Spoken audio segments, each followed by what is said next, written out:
تو کیا چاہتا ہے کہ میں دنیا لے لوں؟ تو کیا چاہتا ہے کہ میں دنیا لے لوں؟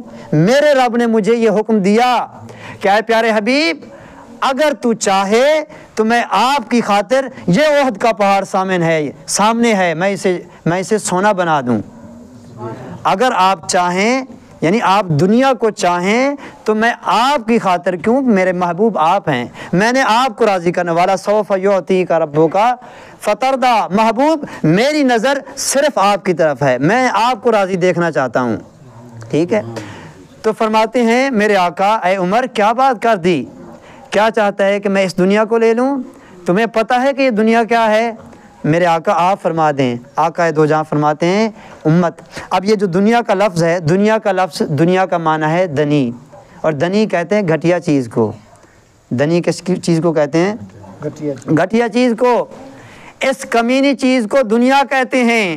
سامعین کرام سنیے حدیث مبارکہ، سیدنا عمر فاروق عرض کرتے ہیں میرے آقا کیا ہی اچھا ہوتا کہ کم از کم آپ ان بادشاہوں کی طرح وطیرہ اپنا لیتے، کوئی بستر منگوا لیتے، آپ کے لیے بستر ہی منگوا لیتے۔ میرے آقا فرماتے ہیں عمر ایسی بات نہیں ہے، اگر میں چاہوں تو میرے خدا نے مجھے اجازت دی ہے اور اختیار دیا ہے اور حکم دیا ہے کہ پیارے محبوب میں آپ کی خاطر اس جبل، اس احد کے پہاڑ کو سونا بنا دوں، مگر میرے آقا فرماتے ہیں میں نے انکار کیا کہ اے باری تعالیٰ تیری میرے اوپر بڑی مہربانیاں ہیں، بڑی شفقتیں ہیں، میں اس جہان میں یہ تخت و تاج نہیں لینا چاہتا، میں چاہتا ہوں، میری خواہش یہ ہے کہ میرے باری تعالیٰ، میرے خدا، میری خواہش یہ ہے کہ جب تو تیری ملاقات کا دن ہو، جب یوم حساب ہوگا، یوم قیامت کا دن ہوگا، میری گناہگار امت آئے گی، وہ بڑی بے بس ہوگی، محتاج ہوگی، بالکل ان کا بے حال ہوگی۔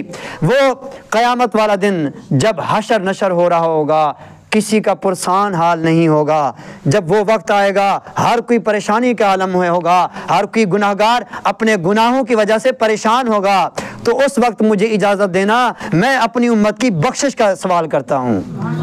تو میرے آقا نے دنیا کو چھوڑا، اور حدیث مبارکہ میں یہ بھی آتا ہے، سیدہ عائشہ صدیقہ فرماتی ہیں ہمارے گھر کا عالم یہ تھا کہ تین مہینے تک ہمارے گھر میں چولہا نہیں جلتا تھا۔ یہ آقا دو جہاں کے گھر کی بات ہو رہی ہے۔ تو سامعین کرام کیا وجہ ہے کہ جس نبی کا آپ کلمہ پڑھتے ہیں اس نبی سے بے وفائی کیوں؟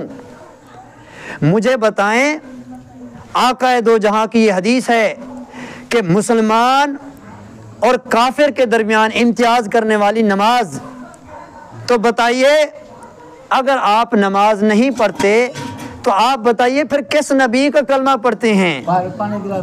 تو جب کہ یہ حکم ہے میرے آقا کا، کیا حکم ہے؟ کہ مسلمان نماز پڑھتا ہے اور غیر مسلم نماز نہیں پڑھتا، ان دونوں کی پہچان نماز میں رکھی۔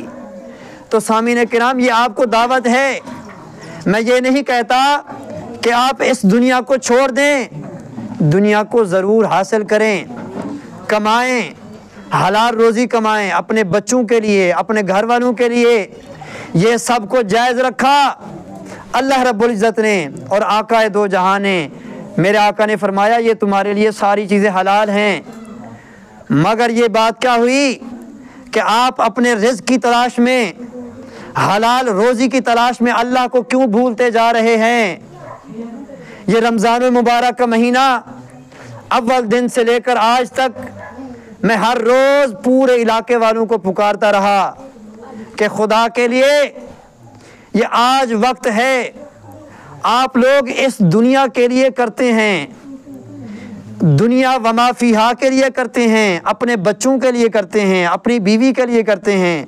میں آپ سے سوال کرتا ہوں کہ ہم میں سے ہر کسی نے مرنا ہے، آپ اپنے آباء و اجداد کو سوچیں، ان کے اوپر بھی یہی زندگی آئی، وہ بھی تخت و تاراج والے تھے، زمینیں ان کے پاس بھی تھیں، کاروبار وہ بھی کرتے تھے، وہ دنیا میں آئے اور چلے گئے۔